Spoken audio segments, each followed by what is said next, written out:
レッスン1、海外留学。留学を考えたことはありますか？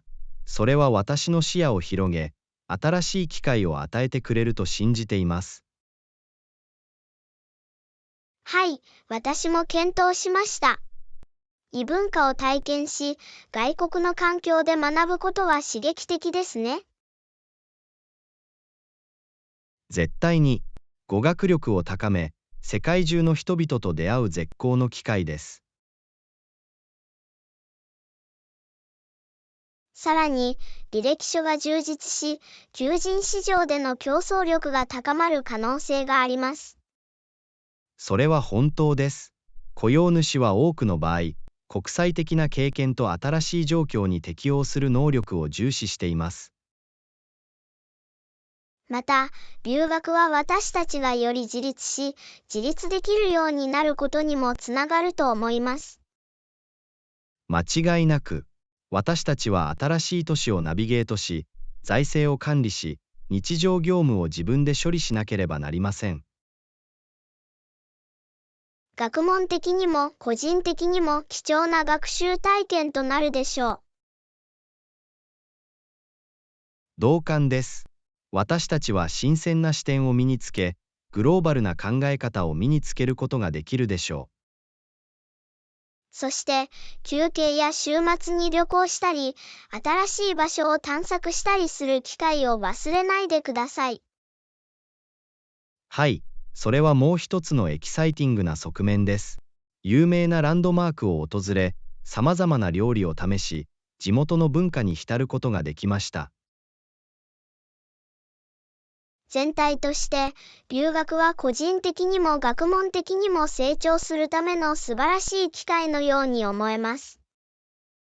これ以上は同意できませんでした。それは間違いなく検討する価値がある。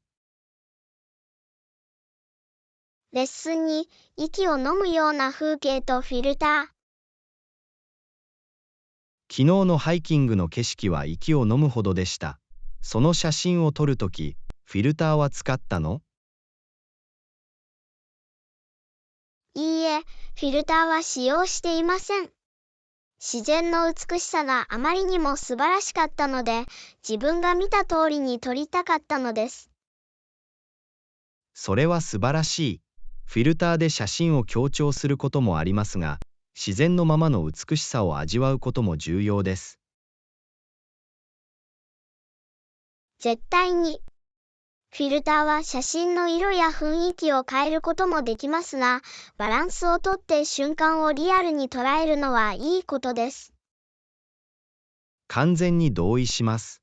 写真を強調することと、元のシーンに忠実であり続けることの間の適切なバランスを見つけることです。まさに、自然には独特の色や照明がありますが、フィルターでは必ずしも再現できません。また、風景に対する認識や評価が人によって異なることも興味深いです。ある人にとっては息を飲むようなものが、別の人にとっては同じではないかもしれません。それは本当です。美しさは主観的であり、誰もが自分の好みや視点を持っています。それが写真と自然をとても魅力的なものにしているのです。私たちは自分を取り巻く世界について自分なりの解釈を捉え、共有することができます。創造性を表現し、私たちの経験を他の人と共有する素晴らしい方法です。間違いなく。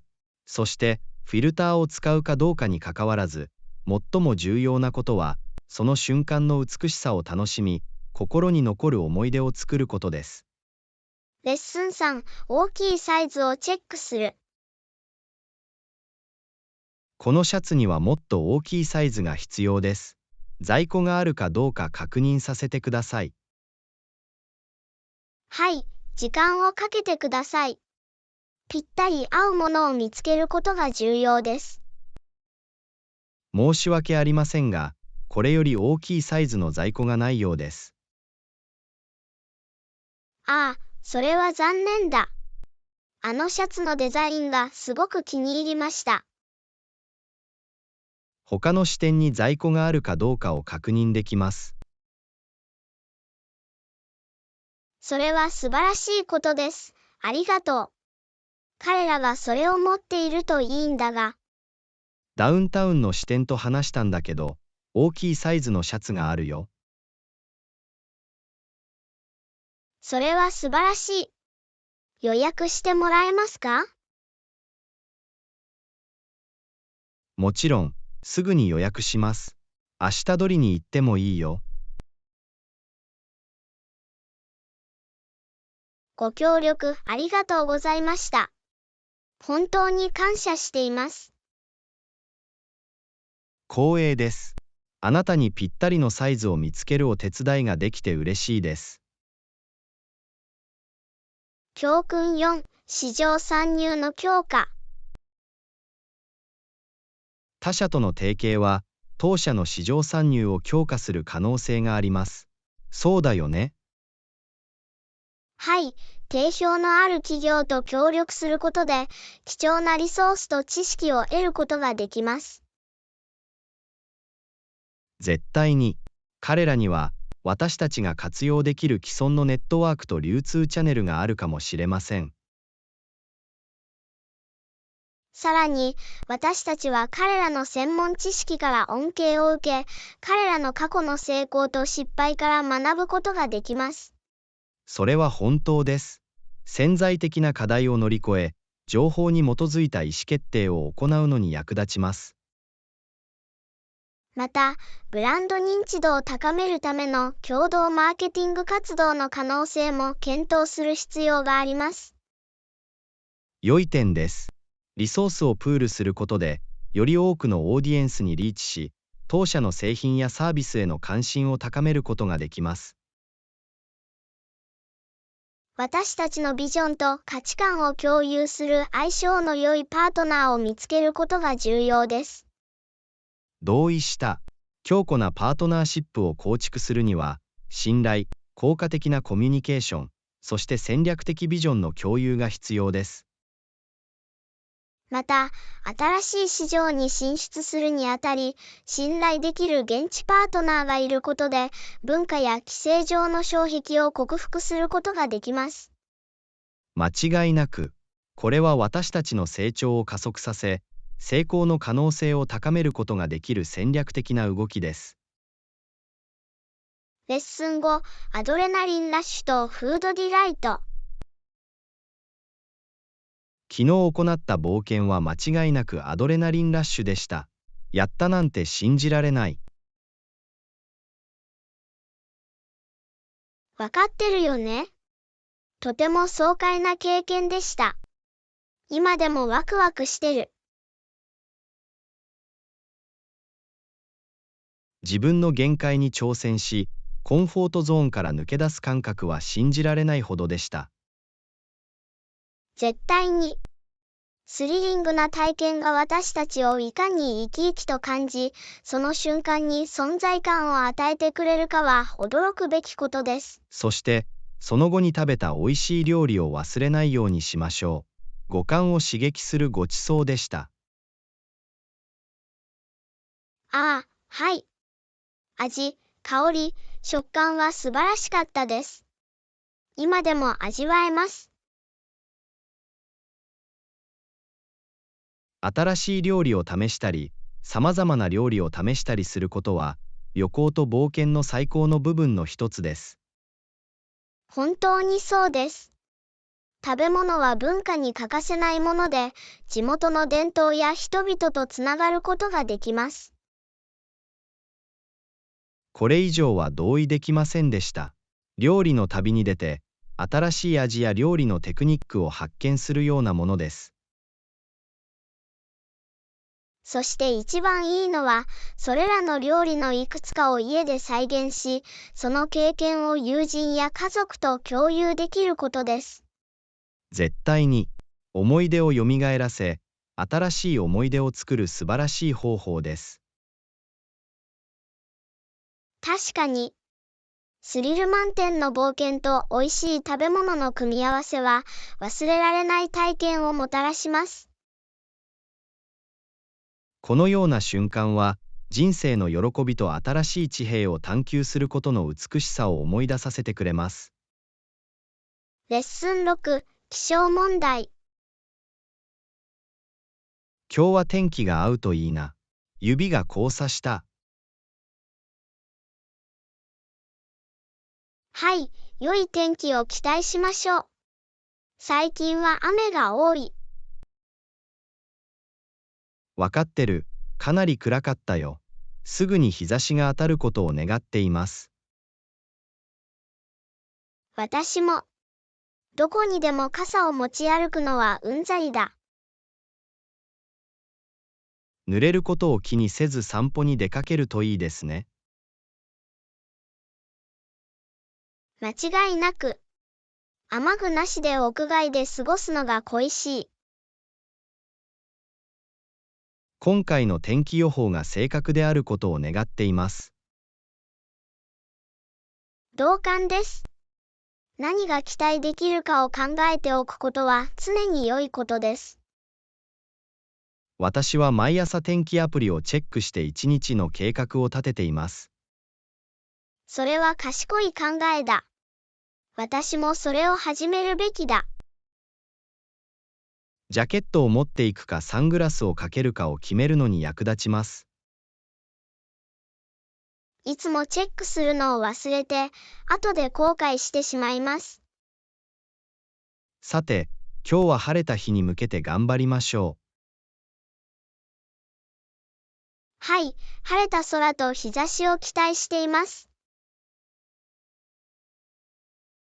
確かに、せっかく雨が降っていたら、気持ちのいい気分転換になるだろ絶対に。良い天気を楽しみにしています。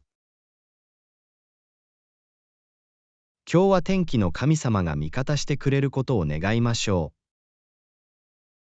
う。私もそう願っています。その日はずっと良くなるだろう。さて、前向きであり続け、最善の結果を期待しましょレッスン7、新しい友達を作る。う。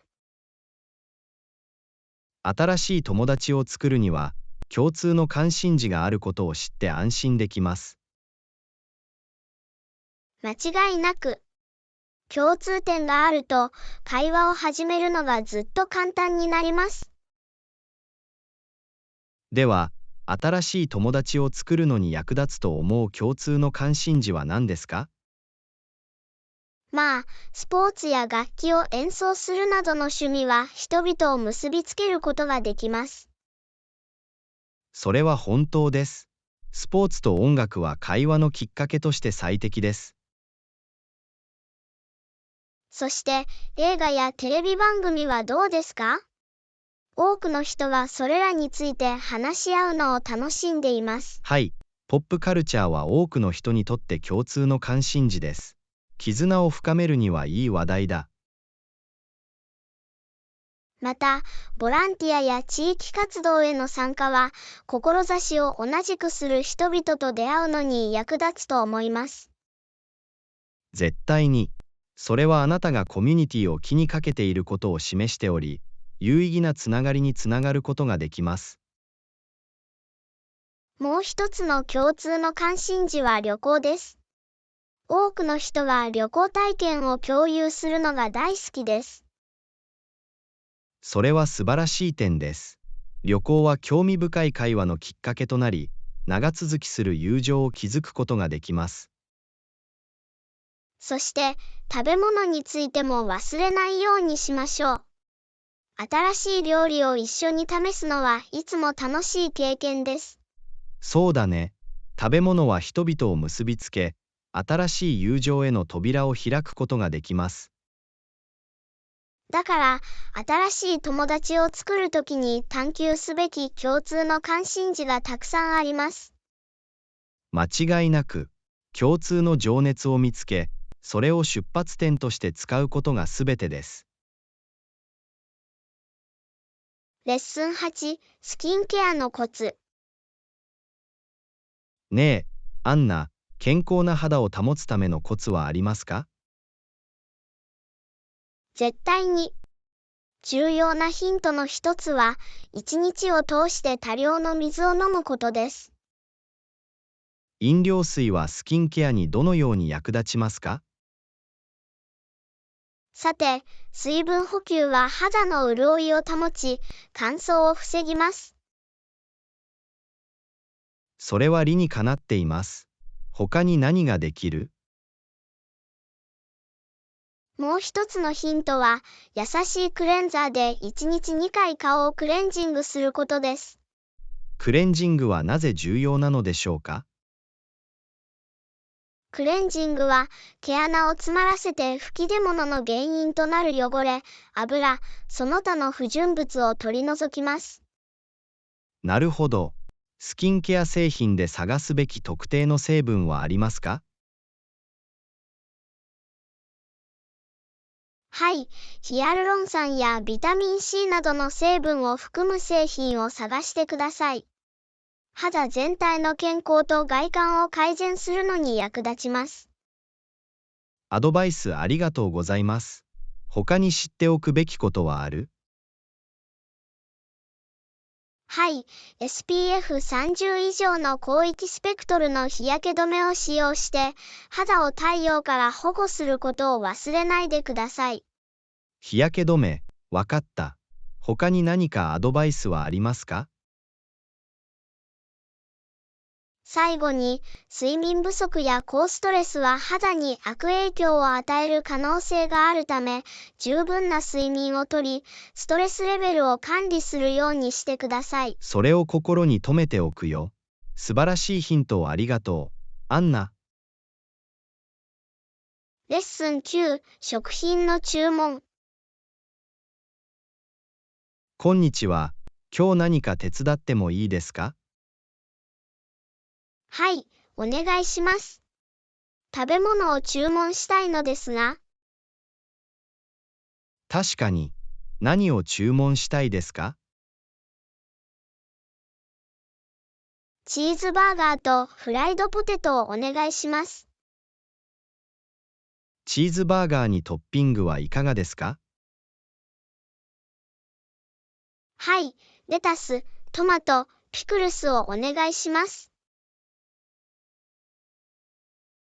さて、レタス、トマト、ピクルスが入ったチーズバーガー。そして、何を飲みたいですか？コーラをください。素晴らしい選択です。他に何か？いいえ、それだけです。ありがとうございます。どういたしまして。まもなくご注文の準備が整います。レッスン10、フランス料理。アンナ、フランス料理を食べたことはありますか？もちろん、美味しい料理を味わうのが待ちきれません。おすすめの人気フランス料理は何ですか？定番の料理の一つがコックオバンです。これは鶏肉を赤ワインで調理し、キノコと玉ねぎを添えたものです。それは素晴らしいですね。他の料理は？もう一つの人気料理は、ナス、ズッキーニ、ピーマン、トマトを使った野菜シチュー、ラタトゥイユです。映画でラタトゥイユを見たことがある。美味しそうだった。本当に美味しいです。フランス料理はコクのある味わいと細部へのこだわりで知られています。考えているだけでお腹が空いてきます。デザートはどう？クレームブリュレとタルトタタンは、ぜひ試してほしいフランスの代表的なデザートです。必ず食べてみるよ。フランス料理は本当に面白そうだね。レッスン11、マーケティングトレンド。ねえ、最新のマーケティングトレンドを見たことがありますか？はい、ずっと彼らに遅れずについていきました。何に気づいたの？さて、私が見てきたトレンドの一つは、インフルエンサーマーケティングの台頭です。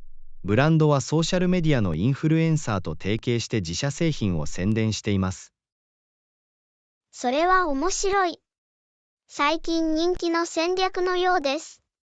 他に何に出会ったことがありますか？もう一つの傾向は、マーケティングにおける動画コンテンツの使用の増加です。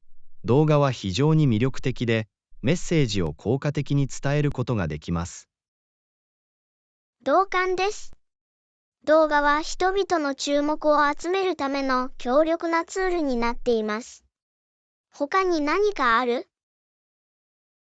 はい、パーソナライズされたマーケティングへの注目も高まっています。企業はデータを活用して、カスタマイズされた体験を顧客に提供しています。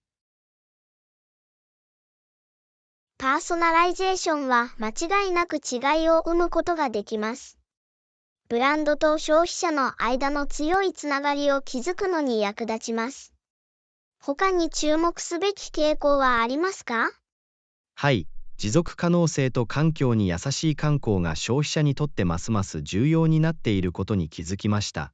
環境に優しいアプローチを採用するブランドが人気を集めています。それは嬉しいですね。企業が環境に対する責任を取っているのを見るのは良いことです。このような洞察を共有していただきありがとうございます。どういたしまして。最新のマーケティングトレンドを常に把握しておくのは常に興味深いものです。レッスン12、緑とリフレッシュ。まさに新鮮な空気と緑は心をリフレッシュさせてくれます。これ以上は同意できませんでした。自然の中で過ごす時間は元気を回復させてくれる。木々や植物に囲まれていることが私たちの健康にこれほど良い影響を与えることができるのは驚くべきことです。絶対に。日常の喧騒から逃れるのに最適な方法です。自然の中にいるといつもよりリラックスして平和に感じます。コンクリートのジャングルから逃れるにはもってこいです。そして自然の美しさは本当に畏敬の念を起こさせます。色、音、すべてが調和して組み合わされています。自然界の素晴らしさを思い出させてくれます。私たちはそれを大切にし、守るべきです。間違いなく。私たちは環境に配慮し、将来の世代のために環境を保護する必要があります。それは本当です。私たちはみんな、自然の美しさと静けさを維持するために自分の役割を果たすべきです。もちろん、水やスナックを忘れずに持参してください。虫除けスプレーも忘れないでください。良い点です。屋外で過ごすときは、水分補給と保護が不可欠です。絶対に。準備をしておくと、自然の中でより楽しい体験ができます。次のアウトドアアドベンチャーを計画するのが待ちきれません。いつも新鮮な空気が息づいています。レッスン13、成長傾向。特定のセクターにおける注目すべき傾向に気づいたことはありますか？はい、様々な業界で興味深い進展が見られました。あなたはどうですか？さて、テクノロジー分野では人工知能が大きな注目を集めています。人工知能は様々な製品やサービスに統合されつつあります。それは本当です。AI は私たちの生活の多くの側面に革命を起こす可能性を秘めています。他に注目すべきトレンドはありますか？医療業界では遠隔医療の人気が高まっています。人々は遠隔で医学的アドバイスや治療を受けることができます。遠隔医療は特に遠隔地の人々に利便性とアクセシビリティを提供します。ファッション業界についてはどうでしょうか？持続可能なファッションは勢いを増しています。多くのブランドが環境に優しい素材と倫理的な生産慣行に力を入れています。それは嬉しいですね。ファッション業界にとってもっと環境に配慮することは重要です。他のセクターは？自動車産業では電気自動車の普及が進んでいます。人々はよりクリーンで持続可能な交通手段を採用しています。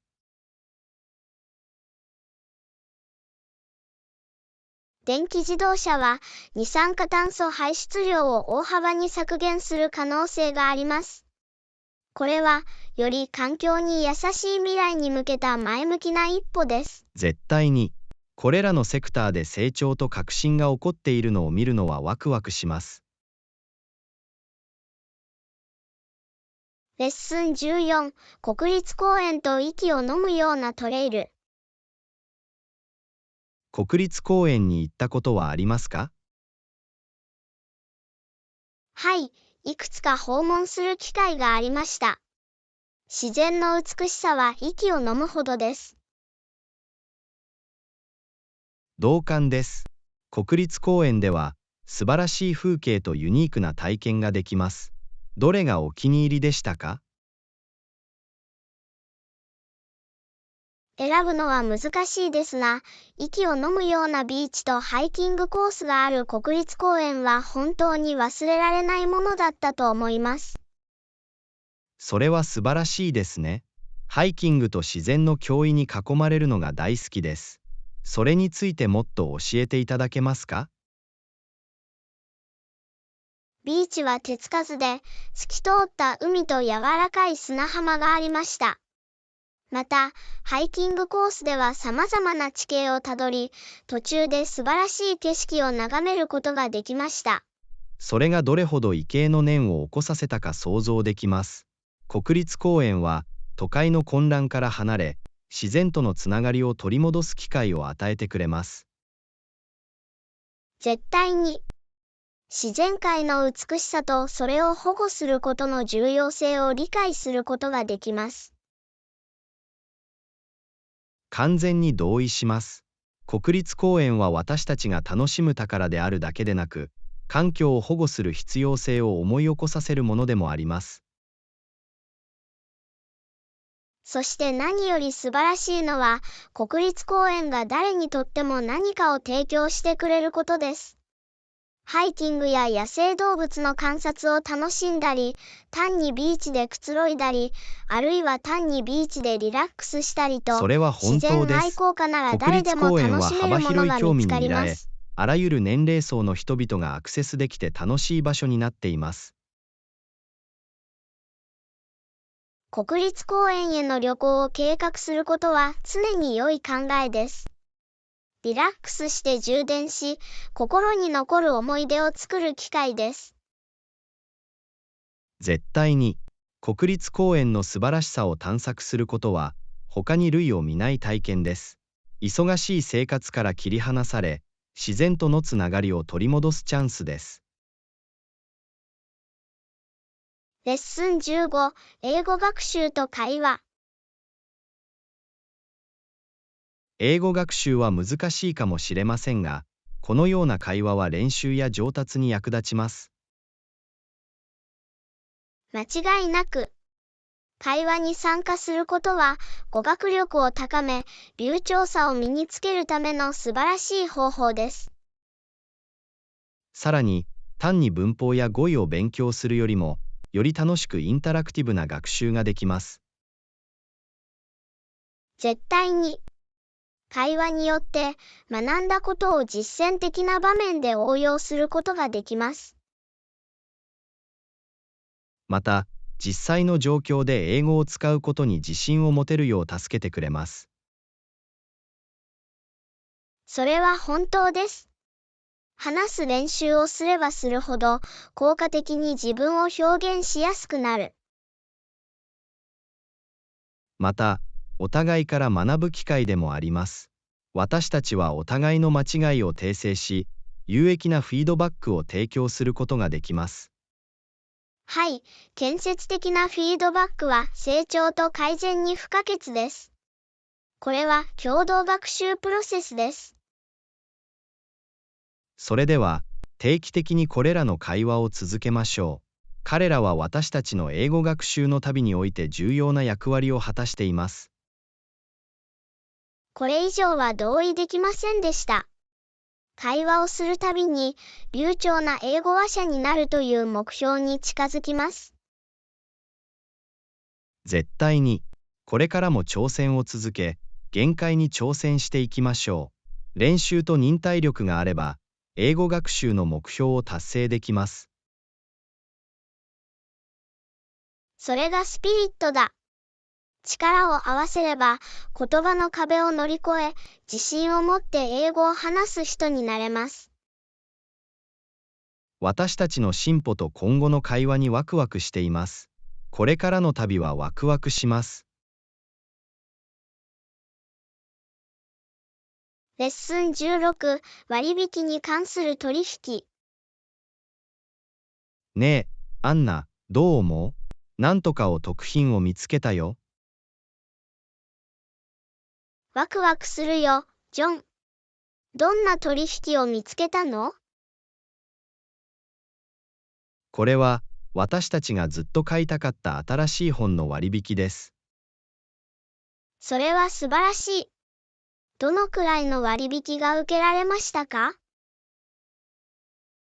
30% 割引なので、かなりお得になります。それはすごい。このお買い得品をどこで見つけたの？人気書店のウェブサイトでオンラインで見つけました。それは便利です。クーポンコードを使う必要があったの？はい、割引を適用するには、チェックアウト時にクーポンコードを入力する必要がありました。それは知っておくと良いことです。クーポンコードを探すのをいつも忘れてしまう。オンラインで購入する前に確認する価値があります。どんなお買い得品が見つかるかわかりません。絶対に。次回は必ずやります。ヒントをありがとう、ジョン。どういたしまして、アンナ。お金を貯めるお手伝いができて嬉しいです。私も。お得な情報を見つけるのはいつでもいいことだ。間違いない。これで、お金をかけずに新しい本を楽しむことができます。レッスン17、旅への道。アンナ、旅行のコツはありますか？はい、ジョン。私がいつも守っている一つのヒントは、どこに行くにも地図を持ち歩くことです。それはいい考えだ。地図は、特に馴染みのない場所では非常に役に立ちます。絶対に。ナビゲートして道を見つけるための信頼できる方法です。同感です。地図があれば、道に迷うことなくルートを計画して探索できます。また、携帯電話や GPS に障害が発生した場合のバックアップにもなります。それは本当です。テクノロジーは時として信頼性に欠けることがある。もう一つのヒントは、周囲に注意し、地元の人々を観察することです。それは貴重なアドバイスです。地元の人は、訪れるのに最適な場所を知っていることが多く、知る人ぞ知る情報を教えてくれます。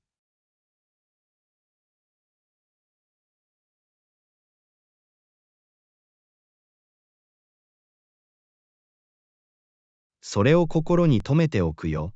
地元の人から学ぶのはいつだって素晴らしいことだ。最後に、必ず軽く梱包し、必需品だけを持ち運んでください。それは良い思い出です。手荷物が少なくて旅行すると、移動が楽になります。より便利で、不必要なストレスから解放されます。旅行のヒントをありがとう、アンナ。次の旅行では必ず心に留めておきます。レッスン18、聖地を膨らませて。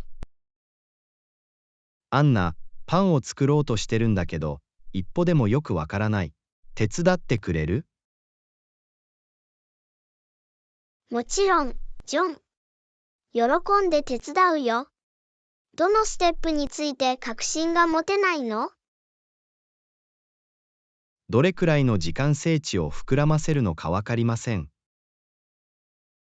一般的には、聖地が2倍になるまで、暖かい場所で膨らませる必要があります。それは知っておくと良いことです。それには通常どれくらいの時間がかかりますか？レシピにもよりますが、1時間から2時間ほどかかります。なるほど。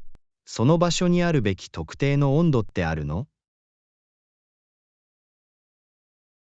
理想的には、場所は華氏80度から90度、摂氏27度から32度程度でなければなりません。さて、それを覚えておきます。聖地が盛り上がっている間は、蓋をすればいいの？はい、聖地を清潔なキッチンタオルまたはラップで覆うと、水分を保持するのに役立ちます。それは理にかなっています。ちゃんとカバーするよ。アンナ、ご指導ありがとうございます。レッスン19、良いアイデア、その他の趣味。アンナ、私はフリスビーをするのが大好きですが、他に何かおすすめの趣味はありますか？絶対に、ジョン。私が強くおすすめする趣味の一つは絵を描くことです。絵を描くのは面白そうですね。ずっとやってみたかったんだ。創造性を表現すると同時にリラックスするのに最適な方法です。それは素晴らしいですね。絵を描き始めるにはどんな材料が必要ですか？まず、ペイントブラシ、ペイント、キャンバスなどの基本的な画材が必要です。リストを作って物資を調達するよ。他に何か趣味はありますか？もう一つの楽しい趣味はガーデニングです。植物が育ち、繁栄するのを見るのはやりがいがあります。ガーデニングは平和に聞こえます。庭を始めるにはどうすればいいの？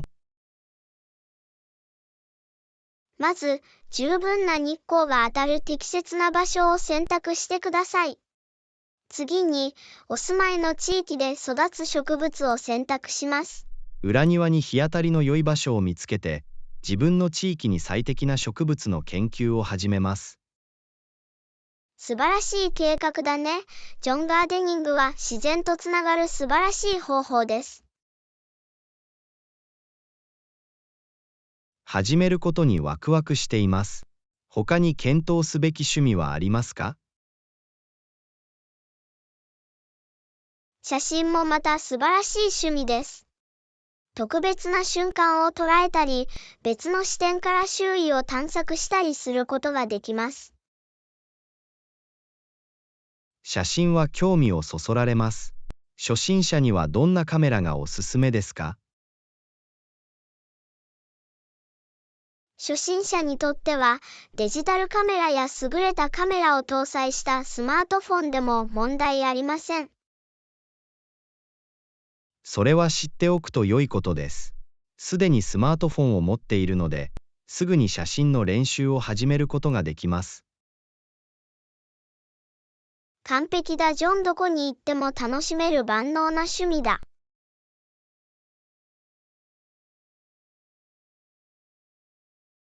アンナ、趣味の推薦ありがとうございます。これらの新しい興味を探求するのが待ちきれません。レッスン20、フリスビータイム。アンナ、私はフリスビーをするのが大好きです。いつに会って遊びましょうか。楽しそうだね。ジョン、午後4時頃に公園で待ち合わせたらどう？午後4時でいいよ。その公園はフリスビーをするには絶好の場所だ。絶対に。そこには走り回ってゲームを楽しむための十分なオープンスペースがあります。フリスビーを持ってきます。フリスビーの色で好きな色はありますか？どんな色でもいいよ、ジョン。試合中に見つけやすい限りは。よし、明るい色のフリスビーを必ず持ってこよう。素晴らしい。空きがあればもう少し友達を招待しましょう。それはいい考えだ。多ければ多いほど楽しい。友達に連絡して知らせます。パーフェクト。楽しくアクティブに過ごせる午後になりそうです。楽しみです。私も、アナ、フリスビーをすることはいつでもリラックスして有効的な競争をするのに最適な方法です。絶対に、ジョン。アクティブでいながらアウトドアを楽しむには最高の方法です。じゃあ、午後4時きっかりに公園で会いましょう。フリスビーを楽しむ準備をしなさい。レッスン21、夜の休息。あなたはどう？夜はどうだった？素晴らしかったです。赤ん坊みたいに寝たよ。あなたはどう？ああ、それは聞いてよかった。私の夜もとても安らかだった。よく眠れました。それは素晴らしいです。ぐっすり眠ることは私たちの全体的な健康にとってとても重要です。絶対に、リフレッシュして、その日に取り組む準備ができていると感じるのに役立ちます。間違いなく。よく眠ると集中力と生産性が大幅に向上します。完全に同意します。ぐっすり眠ることでどれほどの違いが出るかは驚くべきことだ。本当にそうです。ぐっすり眠るコツはありますか？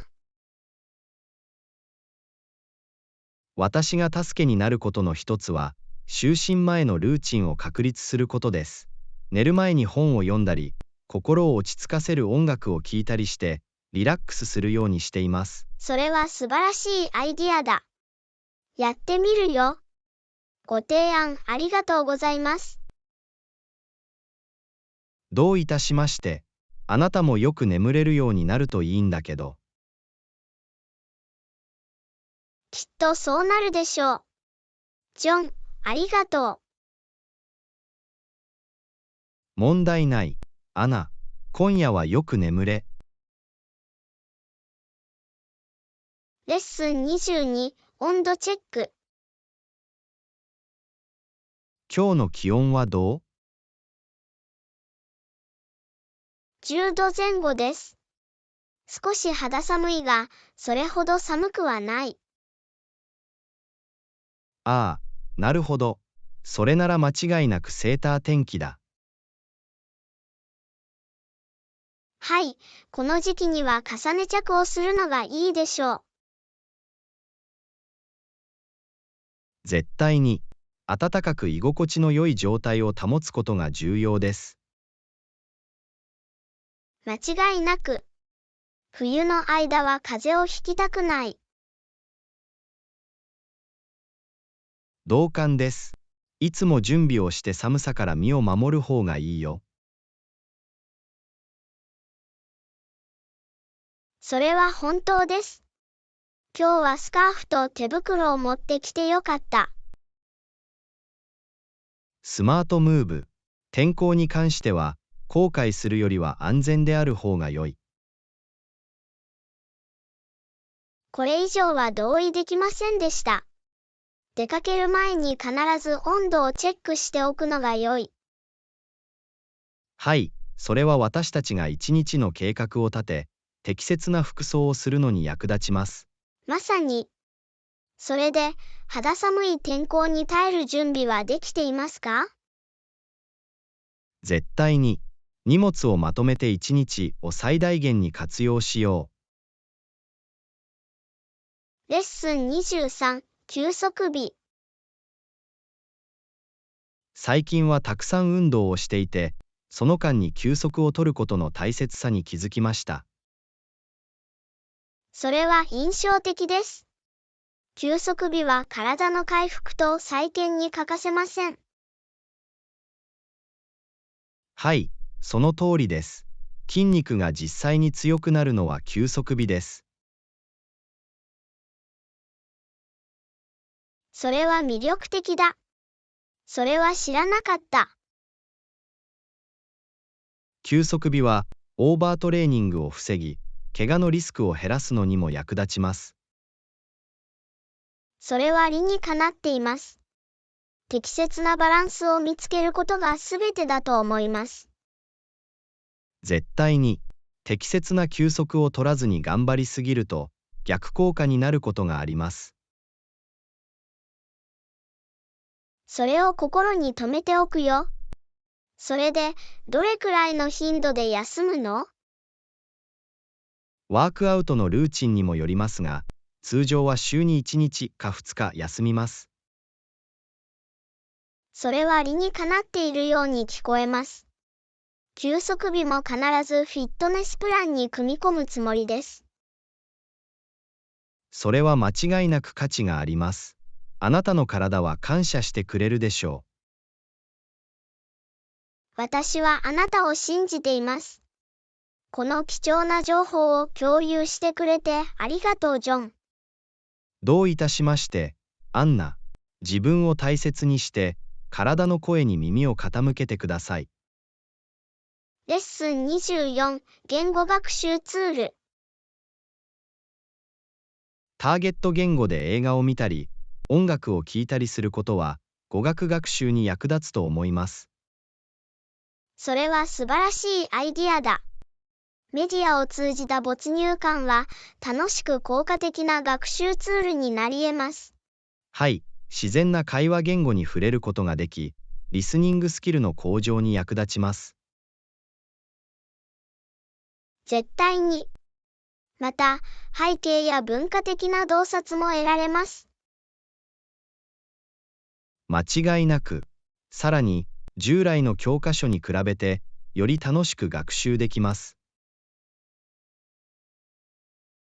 同感です。楽しまれながら学ぶようなものです。まさに。そして、新しい単語やフレーズに出くわしたときは、それらを調べて理解を深めることができます。それは良い点です。ボキャブラリーを増やすための実践的な方法です。映画を見たり、ターゲット言語の字幕付きの音楽を聴いたりするのも便利です。はい、そうすれば、話し言葉と書き言葉をつなぐことができます。正確に、視覚と聴覚の両方のスキルを活用する多感覚アプローチです。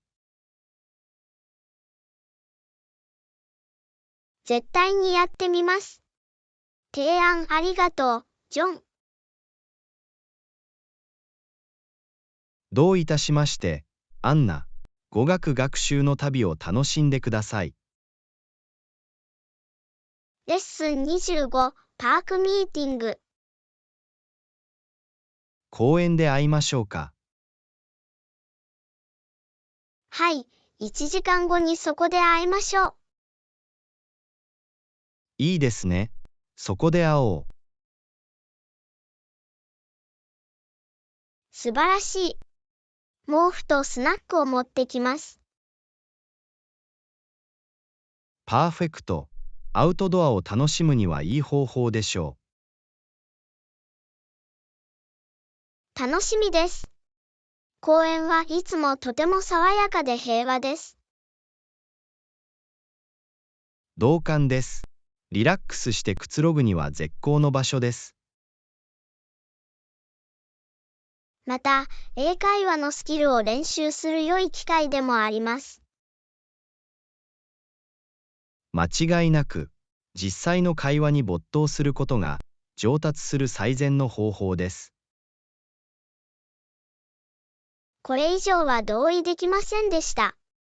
それに、おしゃべりをしながら美しい景色を楽しむことができます。それは本当です。自然には私たちを鼓舞し、落ち着かせる方法があります。それは私たちの体と心の両方にとって新鮮な空気を吸い込むようなものです。絶対に、公園を待ち合わせ場所として選んでよかった。私も。じゃあ1時間後に会おう、ジョン。楽しみにしてるよ、アンナ。すぐにお会いしましょう。レッスン26、食事制限。食事制限はありますか？いいえ、私はこだわりはありませんが、ジェーンはビーガンなので、食事の計画を立てるときにはそれを考慮するのが普通です。それは知っておくと良いことです。さまざまな食事のニーズに対応することは常に重要です。もちろん、みんなが一緒に食事を楽しめるようにするのに役立ちます。自分でビーガン料理を試したことはありますか？はい、持っています。本当に美味しいビーガンのレシピがいくつかあります。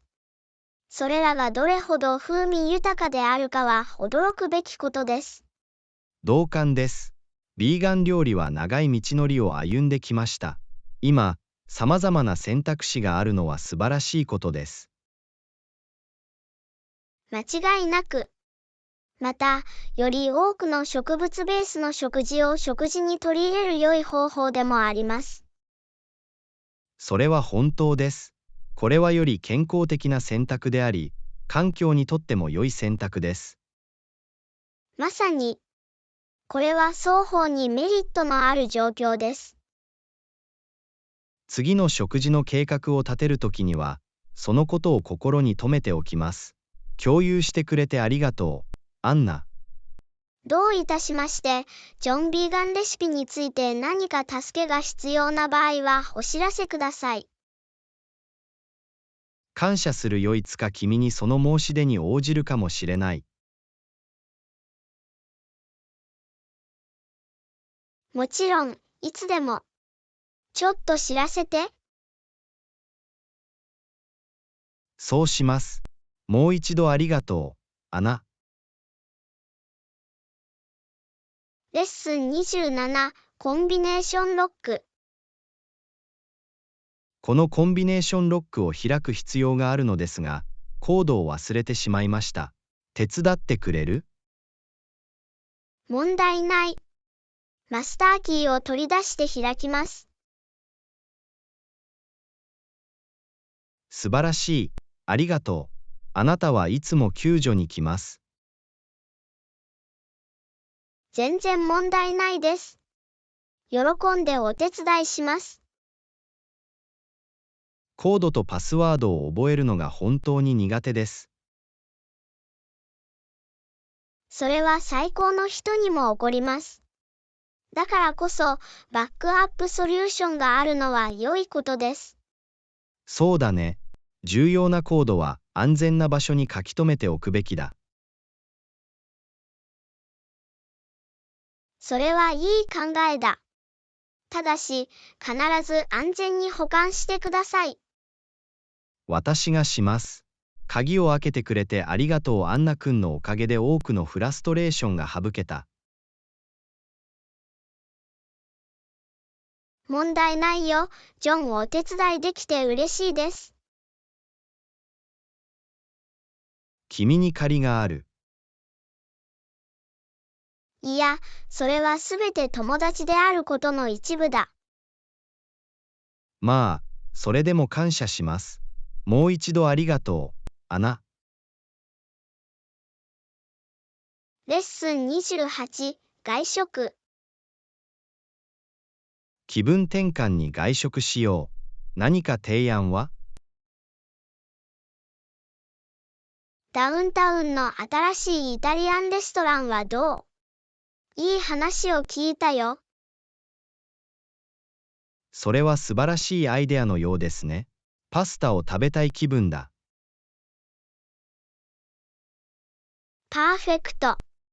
メニューには多種多様なパスタ料理があります。考えているだけでお腹が空いてきます。私も。今夜は料理の休憩が必要だ。気分転換に誰か他の人に食事を用意してもらうのもいいですね。絶対に。それに、新しい味や料理を試す機会を与えてくれます。楽しみです。予約しよ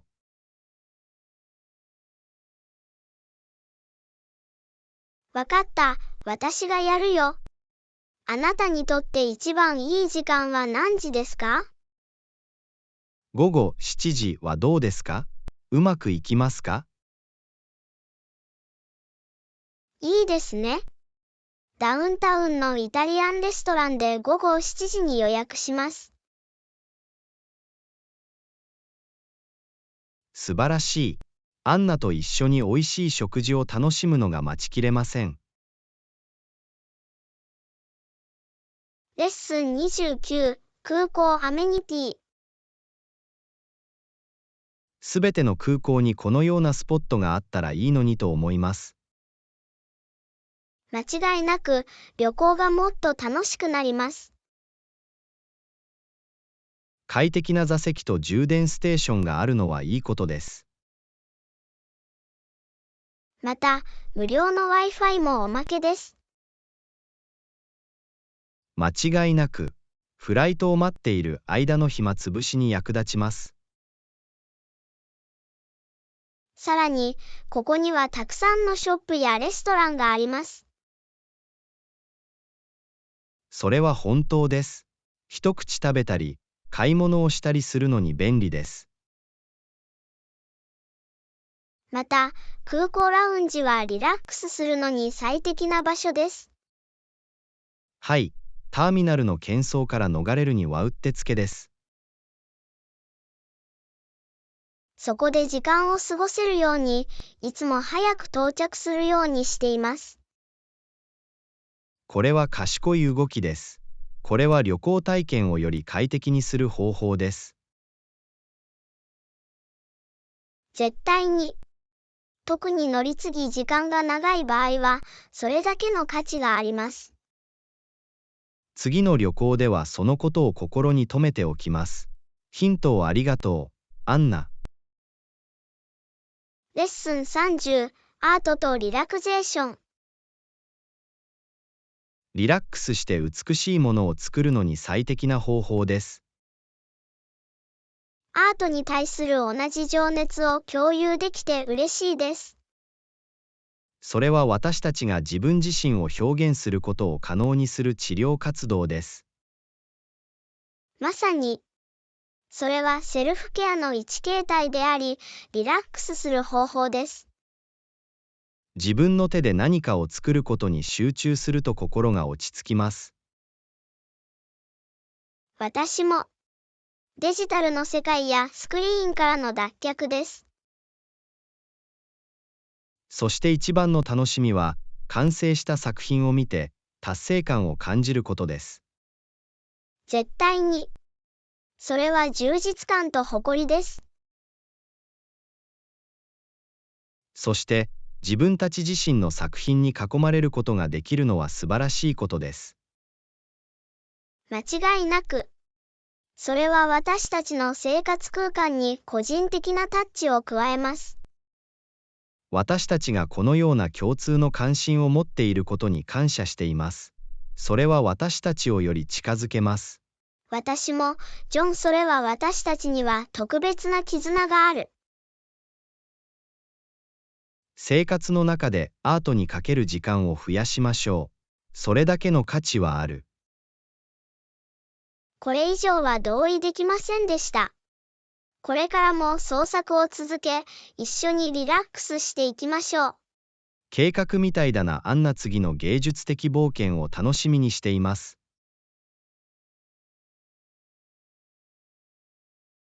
レッスン31、違いを生む。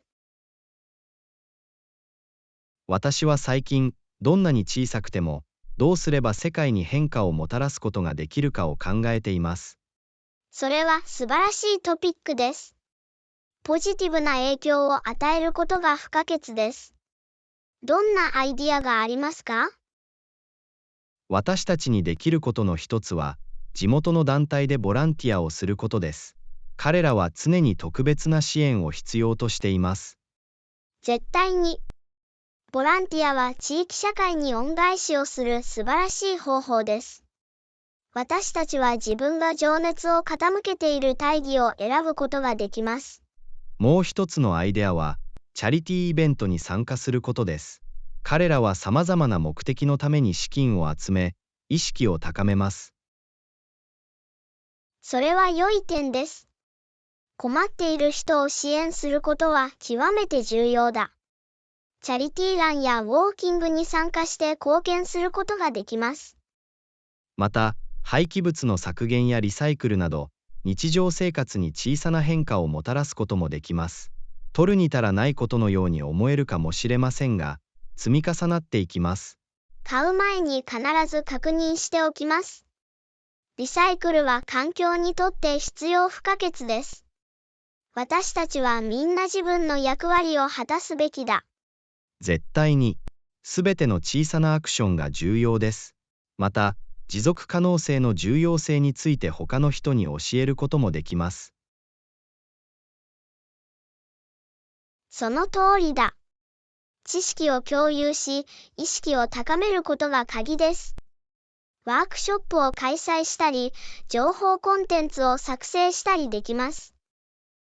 どんなに大きくても小さくても、違いを生むことです。力を合わせれば、より良い世界を作ることができます。レッスン32、購入前の確認。新しいスマートフォンを買うつもりです。購入前に確認しておくべきことについて何かアドバイスはありますか？良い点です。買う前に必ず確認しておきます。まず、必要な機能を検討してください。間違いなく、良いカメラと十分な収納スペースが欲しい。他に考慮すべき点はありますか？バッテリー寿命は不可欠です。通常の使用で一日中使用できることを確認してください。それは良い点です。充電ポイントを絶えず探すのは嫌だ。オペレーティングシステムはどうなっているの？好みや慣れ親しんだことに応じて iOS と Android のどちらかを選択する必要があります。私は Android の方がよく知っているので、おそらくそれに固執するでしょう。携帯の耐久性は？携帯電話が頑丈に作られているか、耐水性があるか、保護ケースがついているかを確認することが不可欠です。正しい。偶発的な落下やこぼれに耐えられる電話が欲しい。他に何かアドバイスはありますか？価格を比較し、レビューを読むことを忘れないでください。信頼性が高くリーズナブルな価格のオプションを見つけることが不可欠です。アドバイスありがとうございます。新しい携帯電話を選ぶ際には、これらのヒントを念頭に置いておきます。レッスン33、興味の探求。探求する新しい趣味を探しています。何か提案は？新しいことに挑戦するのはいつもワクワクします。どんなことに興味があるの？ブレインストーミングをお手伝いします。ずっと楽器を習いたいと思っていました。多分ギターから始めるべきだ。それは素晴らしいですね。楽器を学ぶことはやりがいのある経験になり得ます。オンラインチュートリアルから始めることができます。絶対そうするよ。趣味について他に何か提案はありますか？絵を描いたりするのはどうですか？創造性を表現し、リラックスできる素晴らしい方法です。それは面白そうですね。もう何年も絵を描いていませんが、もう一度やってみるのも楽しいかもしれません。もう一つの選択肢はガーデニングです。自然とつながり、自分で植物や野菜を育てることができます。ガーデニングはリラックスできる響きです。それに、新鮮な農産物を食べるよ。他に思いつく趣味は？料理やベーキングを試してみてください。これは実践的なスキルで、美味しい食事やデザートを楽しむことができます。それは本当です。私の料理の腕前で友達を驚かせることができた。ご提案ありがとうございます。レッスン34、購入前の調査。ジェットコースターに乗ったことはありますか？赤いものに乗ったのを覚えている。とてもスリル満点でした。ああ、あれを覚えています。とても速く、たくさんのループがありました。ジェットコースターはとても楽しいものです。胸がドキドキすること間違いなし。そろそろアミューズメントパークに行こうと思っている。それは素晴らしいアイデアのようですね。事前に公園の安全規制とレビューを確認してください。良い点です。必ずリサーチをして、安全記録の良い公園を選びます。また、特定の乗り物に身長や体重の制限があるかどうかを確認するのもいいでしょう。絶対に、特定のライドに行けなくてもがっかりしたくない。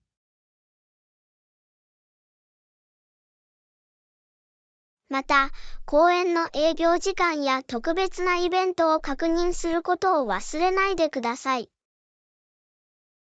それを知っておくことは重要です。公園が閉まっている日や混雑している日は訪れたくない。レッスン35、コーヒーを正しく入れる。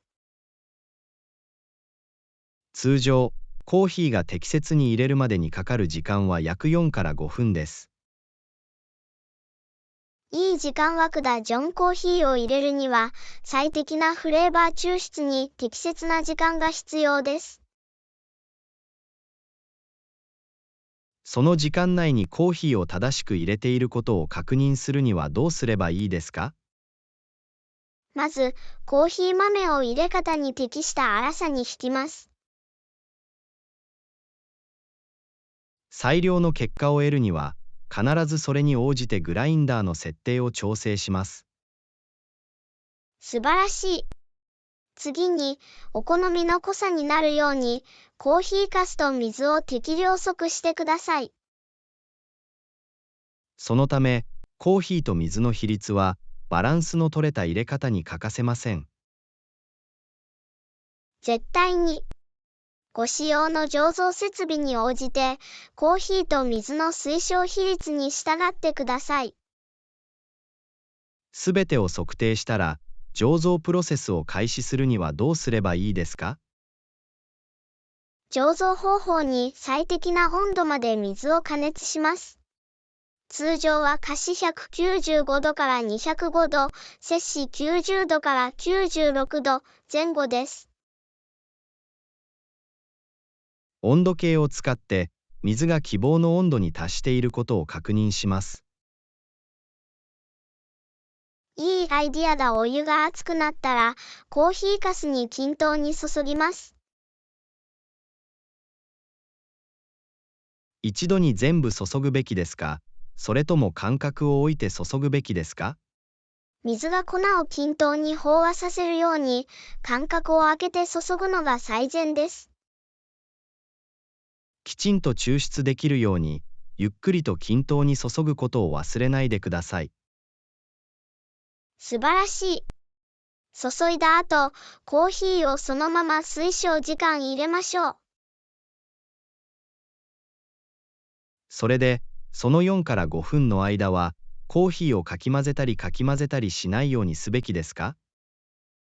その通りだ。そのまま入れることで、風味が十分に引き出されます。醸造時間が終わったら、次のステップは何ですか？コーヒーをそっと注ぐかこして、入れたてのコーヒーからひいたものを分離します。きれいなコーヒーを作るために、必ず信頼性の高いコーヒーフィルターまたはプレスを使用してください。いい練習だね、ジョン。そして最後に、入れたてのコーヒーを楽しんでください。アンナ、指導ありがとうございます。コーヒーをきちんと入れて、その味を味わうことができてワクワクします。どういたしまして。ジョン。コーヒーの入れ方は、正しく行えば楽しい経験になるだろう。他にご不明な点がありましたら、遠慮なくお尋ねください。アンナ、あなたの援助に感謝します。コーヒーの入れ方の腕前を必ず高めよう。素敵な一日を。